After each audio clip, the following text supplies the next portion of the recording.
Welcome to Small Biz Flash, where owners and managers get their briefing on small business news, trends, and insights to make better decisions and increase their business's value.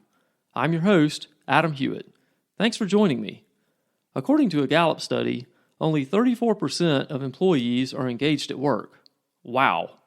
On today's show, Mac and Kim Cantrell of the performance and coaching leadership training firm 2Impact will tell us how we can improve our employees' engagement. That's coming up right after the news roundup. All right, let's dive in.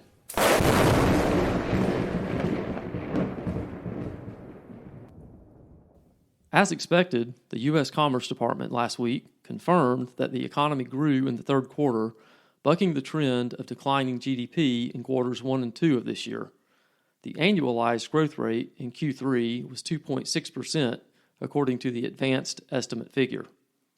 The U.S. Department of Labor just released its latest job openings and labor turnover summary, or JOLTS report, showing the job market is still hot. In September, there were 10.7 million open positions. Still, the economy is facing multiple challenges, including inflation and rising interest rates. Experts generally are not bullish on the short term, and as I've been reporting recently, the vast majority of CEOs polled expect a downturn is coming soon. The Personal Consumption Expenditures Price Index, a measure of inflation preferred by the Federal Reserve, rose 6.2% for the 12 months ending in September. The continued inflation is expected to lead to another rate hike by the Fed this week. Consumers are feeling the pinch now more than in the past months. In September, 63% of Americans lived paycheck to paycheck, according to a Lending Club survey. The cash crunch has led many to either go into debt or tap into savings, according to reporting from CNBC. I reported in July that the U.S. Department of Labor was going to engage in new rulemaking on determining employee or independent contractor status under the Fair Labor Standards Act. Last month, it proposed the new rule, which would make it more difficult for companies to classify workers as independent contractors. Numerous small business groups have come out against the rule, arguing, among other things, that it doesn't fit with today's gig economy. The Labor Department is expected to make the rule final after a 45-day public comment period. For more on this and all the stories in the news roundup, go to the links in the show notes. Christmas is less than 2 months away, and the holiday shopping season is a key revenue driver for many small businesses. But this year, consumers are expected to be more restrained in their spending. A forecast by AlixPartners has Christmas sales in inflation-adjusted dollars actually decreasing over last year. Owners are clearly nervous about the prospects of a blue Christmas. According to a recent Alignable survey, only 7% of small business employers are trying to employ holiday help, a sharp decrease from last year's rate of 36%.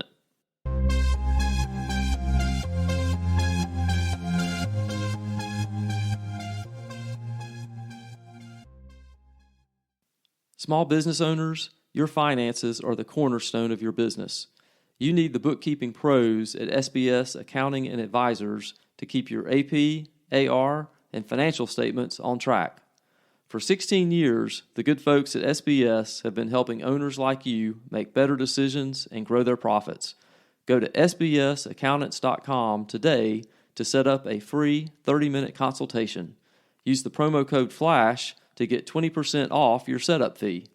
Again, that's sbsaccountants.com.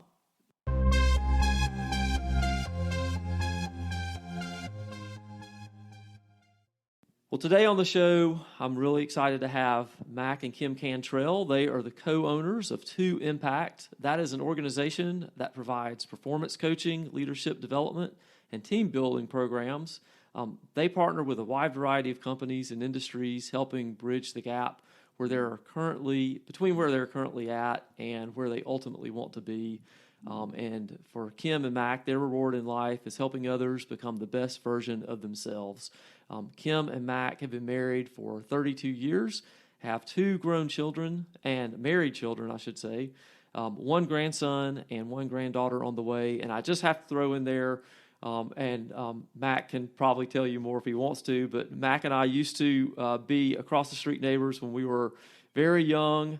And Mac was the most popular kid on the block because he had the yard in the street with no trees, and so we would always play pickup football in Mac's yard. So we've known each other for a long time, and hopefully he won't say anything bad about me, all the dirt when I was a kid. So anyway, Kim and Mac, welcome to the show. So glad y'all are here. Thank you for having us. Thank you, Adam. It's those childhood years have been just a few years back, right?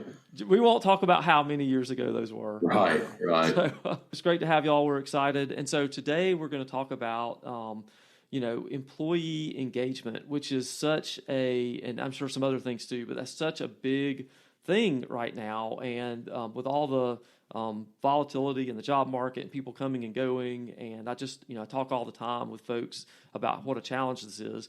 And so I want to just kind of lead with one statistic that you guys are very familiar with, and that is that, like 1/3 right now of employees in the U.S., according to a Gallup survey, are engaged, which means that 2/3 are not, and just all the problems that come along with that, including the lost productivity, the lost revenue, et cetera. So can you guys maybe speak to that? And I'm sure y'all have some other statistics along with that problem and how we deal with that. How do entrepreneurs and small business owners get their arms around that problem? And ultimately, like, how can we deal with that? Yeah, well, what we know is that the state of our workforce is not great. And that doesn't seem to matter if you're a small business or you're a large business. In fact, what we hear now is Gallup uses the terms, we have a crisis of engagement in our workplaces. You referenced that latest data. This is our 2022 data that comes from Gallup. It tells us that only 32% of employees are actually engaged at work. And you're right, that's just a little shy of 1/3. But here's the flip side we have to really realize. Only 17% are actually actively disengaged. And that leaves 51% of the people that are in our workplaces that I'm going to say they're just there. They're not engaged, but they're not disengaged. That's over half of the people in our workplaces. I'd say that's really dangerous to have less than 1/3 of the people engaged at work. Right. And Adam, as you and your listeners would expect, low engaged employees, they have a major detrimental impact on an organization since productivity, morale, and profitability are decreased, and absenteeism, turnover, and customer complaints increase. The research that Gallup does has showed that disengaged or actively disengaged employees cost the world $7.8 trillion in lost productivity per year. That's an astounding number. Yeah, that's huge. And you go into so many businesses, you can just kind of interact with people, and it doesn't take too long to kind of just see, like, wow, these people are not very excited, right, to be here, or that kind of thing. So I mean, there's more to it, obviously, but even just like a 5-minute kind of cursory glance at an office space, and you can probably kind of figure out pretty quickly, are these people like juiced to be working at this place, and are they excited, and is there a mission and that kind of thing, right? Yeah, it's actually, it's sad to me that we are surprised nowadays when we get good customer service or an excited employee, or we have that kind of positive interaction. Sometimes I think we're actually a little shocked. So what is, obviously the impact is, there's all sorts of impacts. I mean, it impacts the employee, it impacts the employer, the profitability, the customer. I mean, and ultimately, if customers aren't getting good customer service, they're going to go somewhere else. And I talk about this a lot on the show, there's all sorts of things that impact the customer, and customers are not going to stick around. They're not very patient these days. They've got all kinds of options. They're going to go somewhere else. So, and also, it's hard once you hire somebody, you spend all this money onboarding people.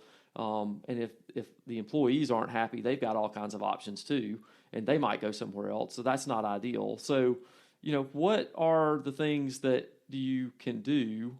How do we solve these problems, and what are the things that can be done to, to fix this? And I mean, this is ultimately You can put some of the blame perhaps on employees because, they need to maybe take some responsibility. I don't know. But I think at the end of the day, the employer creates the culture, right? And a lot of times employers just don't know how to do this, perhaps. So give us some ideas and some thoughts about how we fix this. Well, there's some good news out of the Gallup survey, and what they found was that there are some companies out there that don't have a third of their workforce engaged, and they defined like the best companies as one that would have like double that number. So let's say 2/3 engagement. And a few things that I think stood out from that, the things they found the best companies do. One of those was that those companies focus on communication. And, we do a lot of work in organizations around communication. It's always in the top 3 things that organizations say they need to do better. But Gallup found that these best companies do things around communication. They focus on it from top to bottom. They make sure that every person understands the message. They say those messages are also consistent and clear, and that these best companies deliver communication to employees and to customers that are tailored to the way that they need to hear them. Maybe it's podcasts, maybe it's a company app, videos, social media, not just that traditional way that we've always thought of communication with our team of I send an email or I have a face-to-face meeting, but really expanding how we communicate with people. So that's number one. Okay. I think that's a real actionable item we could focus on in organizations. All right, we're going to stop the interview there for the sake of time, and on next week's show, we'll pick back up with the second half of this interview and get 2 more methods for improving employee engagement. Thanks for listening to Small Biz Flash. I'm your host, Adam Hewitt. If you enjoyed the show, please help me expand its reach by telling one other person about the podcast.